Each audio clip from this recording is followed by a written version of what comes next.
Hi there, it's Jen from modernmedicinelady.com and the Empathic Woman System, and the word of the day is hypervigilant.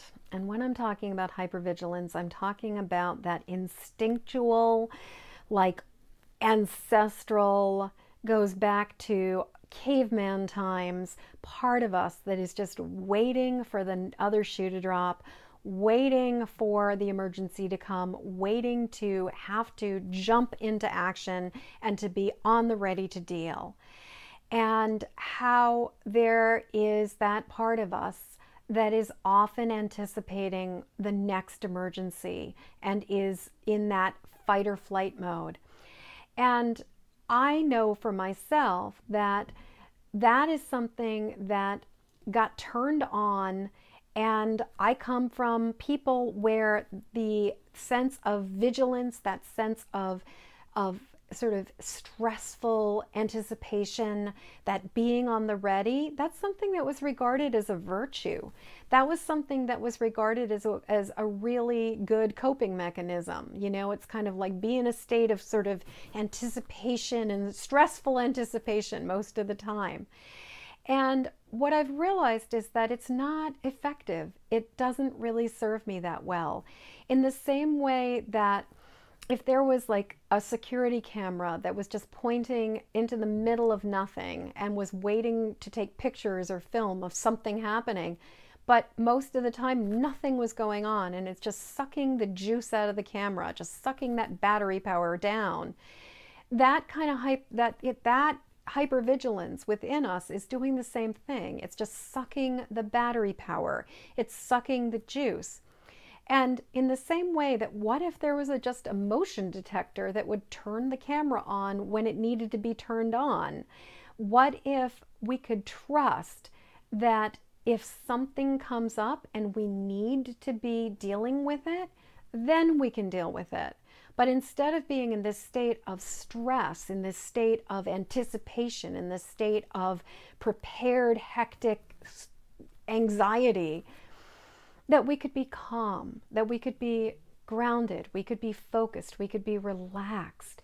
Because I know that a calm mind, a relaxed mind, is more able to solve a problem, is more able to figure something out than a stressed mind is. Because stress diverts energy, fear diverts energy. It takes brain power and diverts it into the fight or flight mechanism. It diverts it into just handling the crisis. And it takes it away from problem solving. It takes it away from reason.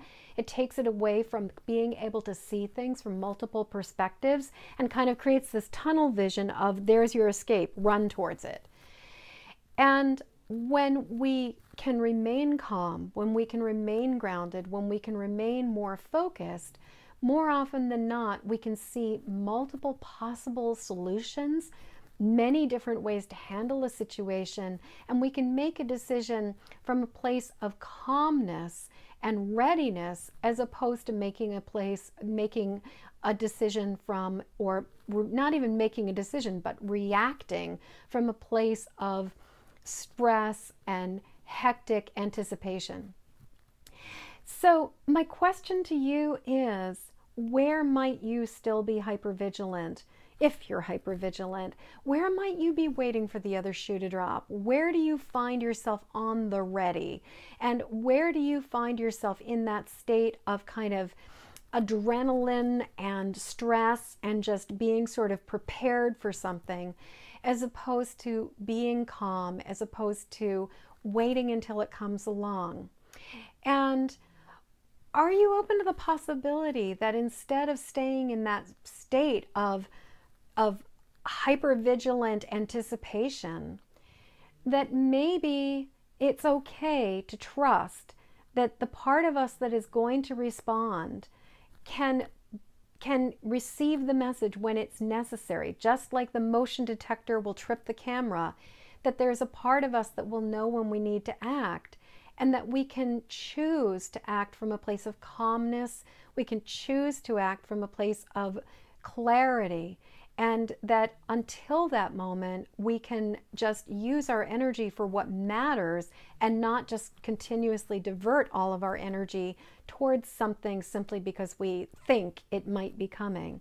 So I really like to think about approaching it all as, until I know, I'm just going to continue to do what I'm doing.